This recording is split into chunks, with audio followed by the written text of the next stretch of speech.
प्रतिकूल पाग सत्वे जन्ममाटी रायरंपुर पहुंची एम्स सैटेलाइट सेंटर लोकार्पण करिसेंती राष्ट्रपति द्रौपदी मुर्मू। पाग खराब जो पश्चिमबंग कलाईकुंडारे अवतरण करते राष्ट्रपति सेठारु सड़क पथरे झारपोखरिया दे रायरंपुर को आसवा पर स्वागत करते राज्यपाल हरिबाबू कंभमपति एवं मुख्यमंत्री मोहन माझी। यापर रायरंपुर उपखंड सरकारी चिकित्सालय एम्स सैटेलाइट सेंटर उद्घाटन करिसेंती राष्ट्रपति। सेठारे डाक्तरों सहित आलोचना करने सहित उपलब्ध चिकित्सा सुविधा बुली देखिछन्ति।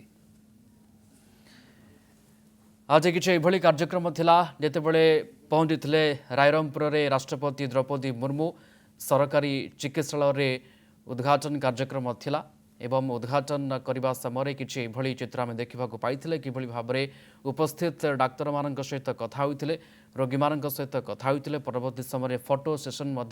कार्यक्रम चली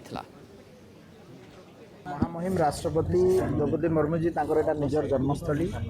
और जो 2 दिनिया टूर रे आसते आमर 2 वर्ष पूर्ति सरकार एवं केंद्र सरकार 12 वर्ष ए विशेषकर आमर एनएचएम तरफ ये गोटे 100 बेडेड आ गोटे नुआ हॉस्पिटल बिल्डिंग तैयारी होता सहित एम्स रोटे गोटे सेंटर रहिबो जा द्वारा कि आम आज जमी देखिले जे आमर पाखापाखि 40 जन स्पेशलिस्ट डॉक्टर एम्स आमर health and family welfare department आसते एवं आम यही सुविधा लोकंर स्क्रीनिंग करा फॉलो अप एक्शन कर उत्तम स्वास्थ्य सेवा पहुँचापी आमर president of India honourable president of India भावना सम्मान जन आम सरकार तरफ ये कार्यक्रम आयोजन करा रोगी मानक चिकित्सा सुविधा आप देखो ये जो कैंप है आज आम जो मानक स्क्रीनिंग कराला एवं टेस्ट कराई फॉलो अप एक्शन कर दिल्ली